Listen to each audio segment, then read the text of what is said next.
এই বলে দুই বন্ধু পাথর তুলে কুল গাছে ছুঁড়তেই গাছ থেকে বেশ কিছু কুল ঝরে পড়ে। নাড়ু, অনেক কুল পড়েছে রে, তাড়াতাড়ি কুড়োই চল। একে আমার কুল বাগানের কুল এইভাবে ছড়িয়ে পড়ে আছে, নিশ্চয় কেউ কুল পাড়তে এসেছিল, গাছে পাথর ছুঁড়ে কুল পেরেছে দেখছি।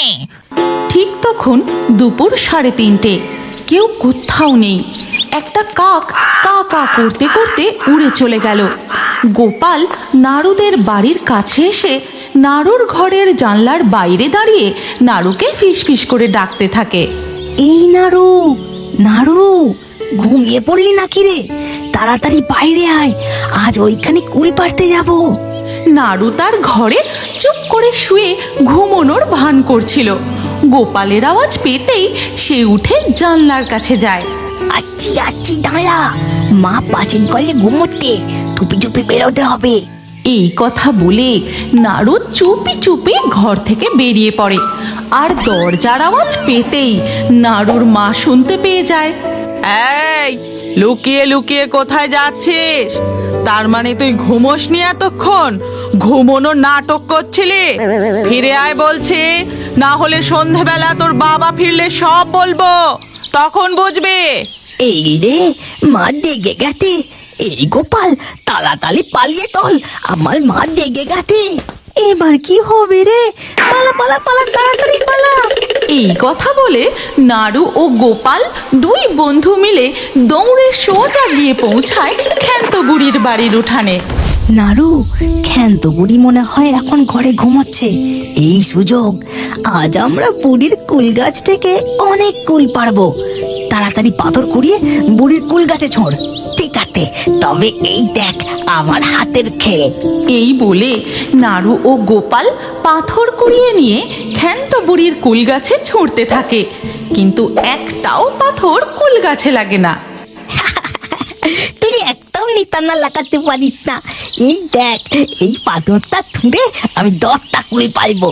এই বলে নাড়ু পাথরটা জোরে ছোঁড়ে, কিন্তু সেটা কুল গাছে না লেগে সোজা গিয়ে পড়ে ক্ষান্ত বুড়ির কুঁড়ে ঘরের চালে। আর সেই আওয়াজে, এই কে রে, কে বাইরে? আমার কুল গাছে পাথর ছুঁড়ছিস? দাঁড়া তো দেখি একবার। এই রে, ক্ষান্ত বুড়ি জেগে গেছে। তুই এমন পাথরটা ছুঁড়লি সোজা ক্ষান্ত বুড়ির ঘরের চালে পড়লো। এবার কি হবে? কি আবার হবে? ক্ষান্ত বুড়ি বেরোনোর আগে আমরা এখান থেকে দৌড়ে পালাই চল। এই কথা বলা মাত্রই নাড়ু ও গোপাল দৌড়তে দৌড়তে বাঁশ বাগান পার করে গিয়ে পৌঁছায় এক কুল বাগানের সামনে। এই নাড়ু, ওই দেখ কত কুল গাছ। হ্যাঁ, তাই তো দেখতে রে, কিন্তু এই জায়গাটার ব্যাপারে তো আমরা আগে জানতাম না। কত সুন্দর লাল লাল কুল। চল, এখানে কেউ নেই, আমরা মজা করে কুল খাবো। এরপর নাড়ু ও গোপাল কুল বাগানের ভিতরে ঢুকতেই সেখানে তারা দেখে মাটির উপর একটি মস্ত বড় কুল। এই নাড়ু, দেখছিস কত বড় কুল? বাবা রে বাবা, কত বড়! এটা কুল নাকি কুলের বাড়ি? হ্যাঁ রে, তাই তো দেখছি। তুই বেশি শব্দ করিস না, তাড়াতাড়ি পাথর কুড়া। এই বলে দুই বন্ধু পাথর তুলে কুল গাছে ছুঁড়তেই গাছ থেকে বেশ কিছু কুল ঝরে পড়ে। নাড়ু, অনেক কুল পড়েছে রে, তাড়াতাড়ি কুড়োই চল। যেই তারা কুল কুড়োতে যায়, আকাশে ঘন কালো মেঘ জমাট বেঁধে শুরু হয় মুষলধারে বৃষ্টি। ঘন ঘন বাজ পড়তে থাকে। এই গোপাল, দল বৃষ্টি তুলো হলো লে, তল তল পালাই এখান থেকে। দুই বন্ধু সেখান থেকে দৌড়তে শুরু করে। তারপর বাঁশ বাগান পার করে তাদের পাড়ায় ফিরে আসে। এই গোপাল, এখানে তো একটুও বৃষ্টি হচ্ছে না রে, কি ব্যাপার বলতো? সত্যি বড় অদ্ভুত ব্যাপার। এই নাড়ু, সন্ধে হয়ে আসতে চললো, চল এবার আমরা বাড়ি ফিরে যাই। এই বলে দুই বন্ধু যে যার বাড়ি ফিরে যায়। এরপর ধীরে ধীরে রাত হয়ে যায়, আর ওদিকে তখন চাঁদের আলোয় সেই কুলবাগানে দেখা যায় ওই মস্ত কুলটার মধ্যে থেকে এক ডাইনি বেরিয়ে আসে। এ কি? আমার কুল বাগানের কুল এইভাবে ছড়িয়ে পড়ে আছে। নিশ্চয় কেউ কুল পাড়তে এসেছিল, গাছে পাথর ছুঁড়ে কুল পেরেছে দেখছি। একবার যখন আমার কুলের বাগানের হদিশ পেয়েছে, বেটারা আবার আসবে।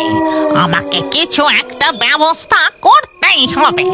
এই বলে ডাইনি তার মস্ত কুল বাড়ির মধ্যে ঢুকে যায়। তারপর তার উনুন জেলে কি যেন একটা তৈরি করতে থাকে। হ্যাঁ, তৈরি হয়ে গেছে। এবার আমি গিয়ে সব কটা কুল গাছের গোড়ায় গোড়ায় এটা ছড়িয়ে দিই। এই কথা বলে ডাইনি তার বাগানে বেরিয়ে তার সব কটা কুল গাছের গোড়ায় ওই জলটি ছড়িয়ে দেয়। এরপর ধীরে ধীরে সকাল হয়ে যায়। নাড়ু ও গোপাল স্কুলে তার বন্ধুদের ওই কুল বাগানের কথা বলে। আজ আমরা সবাই স্কুলের ছুটির পর ওই কুল বাগানে কুল পাড়তে যাব, ঠিক আছে? স্কুলের ছুটির ঘন্টা পড়তেই তিতলি, নাড়ু, গোপাল, বানি সবাই মিলে যায় ওই কুল বাগানে। তারপর আরে এখানে কত কুল গাছ! আজ তো আমি অনেক কুল খাবো। এই গোপাল, তাড়াতাড়ি কুল পাড়। এরপর নাড়ু ও গোপাল পাথর ছুঁড়ে অনেক কুল পাড়ে। তারপর তারা সেই কুল কুড়িয়ে খেতেই বাহ, কি সুস্বাদু, কি মিষ্টি কুল! এর আগে এমন কুল আমি কখনো খাইনি। তুই ঠিক বলেছিস, এই কুলে একটুও টক নেই। হ্যাঁ সত্যি। তারা সবাই মিলে পেট ভরে কুল খেতে থাকে। যত খায় ততই যেন তাদের মন আর ভরে না। ওদিকে ওই মস্ত কুল বাড়ির ভিতর ডাইনি বসে বসে খা খা, আরো কুল খা। যত খাবি তত তাড়াতাড়ি। এই বিকেল হয়ে গেছে, এবার সন্ধ্যা হয়ে যাবে। চল আজকে আমরা বাড়ি ফিরে যাই। কালকে স্কুলের ছুটির পর আমরা আবার এখানে এসে কুল পারবো, কেমন? হ্যাঁ, তুই একদম ঠিক কথা বলেছিস। আমরা এবার থেকে রোজ এখানে আসবো। এরপর নাড়ু, গোপাল, তিতলি, বানি সবাই যে যার বাড়ি ফিরে যায়। আর এদিকে মস্ত কুল বাড়ির মধ্যে সামনের অমাবস্যার মধ্যেই আমার বাগানে আরো 4টি কুলের গাছ যোগ হতে চলেছে। এর পরের দিন স্কুলের ছুটির পর নাড়ু, গোপাল ও তার বন্ধুরা মিলে ডাইনির কুলের বাগান থেকে কুল পেড়ে খেতে থাকে। এইভাবেই দিনের পর দিন চলতে থাকে। কেউ আর ক্ষান্ত বুড়ির কুল গাছ থেকে কুল পাড়তে যায় না। কি ব্যাপার, ছেলে পুলেরা আর আমার গাছে কুল পাড়তেই আসে না? ছেলে পিলেদের হই হুল্লোড়ে আমার মনটা বেশ ভালোই থাকতো। আমি তো কারো কানও মুলে দিইনি, তারপরেও কেন যে এখন আর আসে না কি জানি। ব্যাপারটা দেখতে হবে।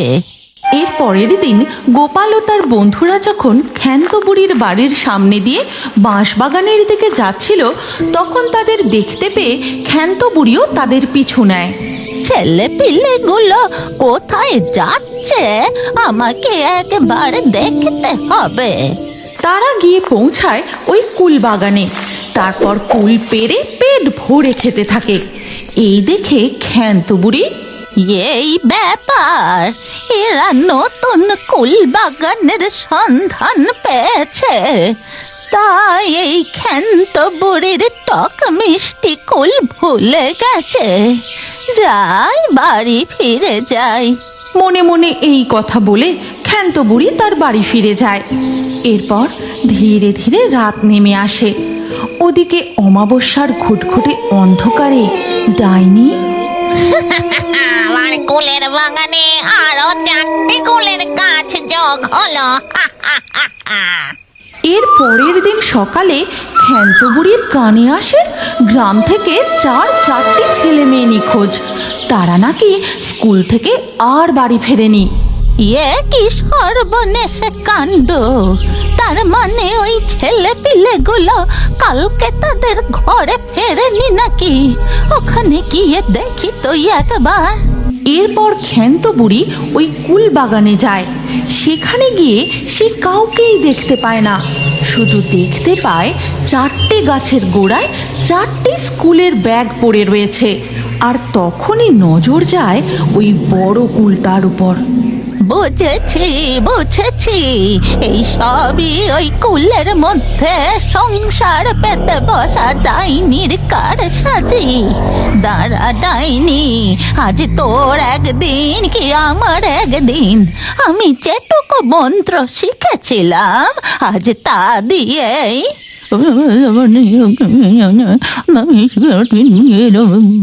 এই বলে ক্ষান্ত বুড়ি মন্ত্র পড়ে তার হাতে বেশ কিছু শুকনো লঙ্কা নিয়ে আসে। তারপর সেই লঙ্কাগুলো ডাইনির কুলের বাড়ির মধ্যে ছুঁড়ে দেয় আর মন্ত্র পড়ে লঙ্কাগুলোয় আগুন ধরায়। ওরে বাবা রে, কে লঙ্কার ধোঁয়া দিলি রে? থামা, লঙ্কা পোড়ার ধোঁয়া বন্ধ কর। কাস্তে কাস্তে ডাইনি বাইরে বেরিয়ে আসে। তখন ক্ষান্ত বুড়ি বলে, এক্ষুনি ছেলে পুলেদের মুক্ত কর, না হলে আজ এক্ষুনি আমি তোকে। তোমরা এত বড় সাহস বুড়ি, তুই আমার বাড়ির মধ্যে লঙ্কা পোড়া দিস? এবার আমি তোকে তবে রে, তোর এত বড় সাহস! এই বলে ক্ষান্ত বুড়ি বিড়বিড় করে মন্ত্র পড়ে একটি জবা ফুল প্রকট করে। তারপর ডাইনের গায়ে ছুঁড়ে দিতেই ওরে বাবা রে বাবা, ওরে বাবা রে বাবা, বুড়ি তুই আমায় ছেড়ে দে। এরপর ডাইনি আগুনের তেজে ভস্ম হয়ে যায়। আর সাথে সাথেই 4টে কুল গাছ অদৃশ্য হয়ে নাড়ু, গোপাল, তিতলি, বানি আবার ফিরে আসে। চল বাচ্চারা, এবার বাড়ি ফিরে চল। এখন থেকে এই বাগানে আর কুল পাড়তে আসিস না। আমার গাছের কুল পেকে মাটিতে পড়ে নষ্ট হচ্ছে। তোরা যখন ইচ্ছে তখনই আমার গাছ থেকে কুল পেড়ে খাস, কেমন? আমি তোদের আর বকবো না। আর মনে রাখিস, লোভে পড়ে কোনো অচেনা জায়গায় যাওয়া উচিত নয়। বড়দের কথা শুনতে হয় বাবা।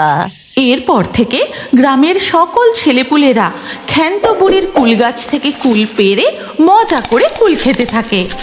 এই গল্পের পরবর্তী পর্ব যদি তুমি দেখতে চাও তাহলে কমেন্টে নেক্সট পার্ট অবশ্যই লিখো। আর এই গল্পটি ভালো লাগলে লাইক করে শেয়ার করে দাও।